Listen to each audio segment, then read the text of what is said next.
I'm approached by a reporter from one of the major newspapers. "Why are you doing this? You are such a long shot," he said.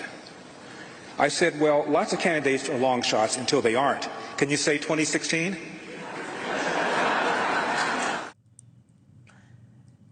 He's got a point. That's Republican presidential candidate Larry Elder responding to claims he has no chance of winning the nomination.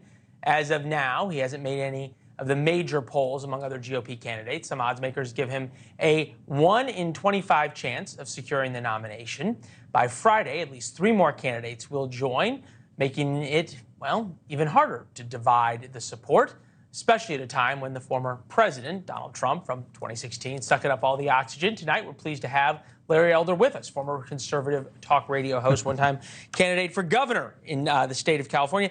It's good to see you. Look, I always hate saying why, because you just look at 2016, just look at Bill Clinton in 1992. We can keep going on.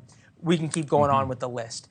That said, how does a Republican right now differentiate themselves from Donald Trump or from Ron DeSantis or from Mike Pence these days?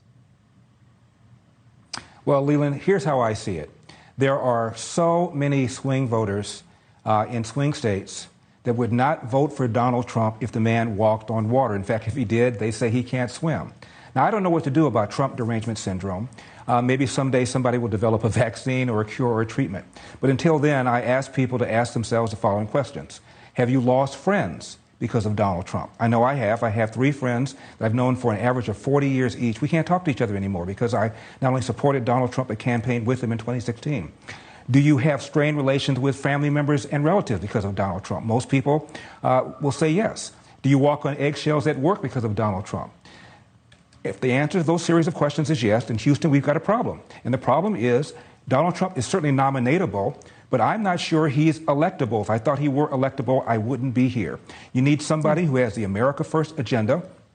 And for the most part, I agree with virtually everything that Donald Trump did, but for whom a sufficient number of swing voters, particularly female swing voters in the suburbs, can vote so that we can defeat Biden-Harris in November 2024. That is why I'm doing this.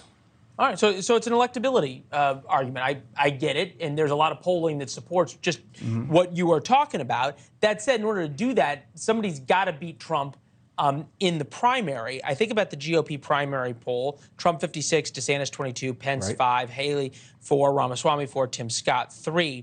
And then John Sununu, governor of New Hampshire, I'm sure you saw this headline: "I'm not running for president in 2024. Beating Trump is more important."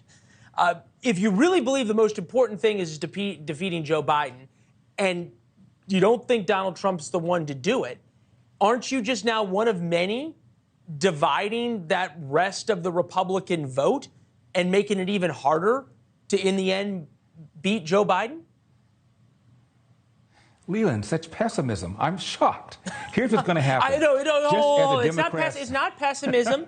It's cynicism, which is why I'm a journalist. Okay. I was joking. Don't be so sensitive. Here's what's going to happen. At some point, as the Democrats did in 2020, after Bernie Sanders won the Nevada caucuses, and for one brief shining moment, a self-described Democrat socialist was the Democrat Party's frontrunner.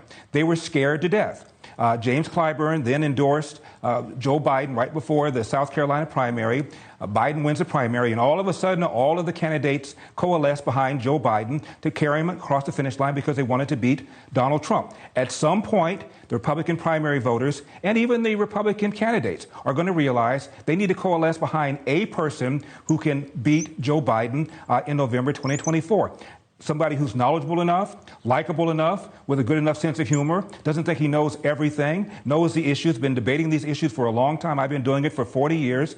Somebody that we can coalesce behind, rally behind, who can win in November 2024. I'm your man. Thanks for watching. Go to newsnationnow.com to find NewsNation on your television provider.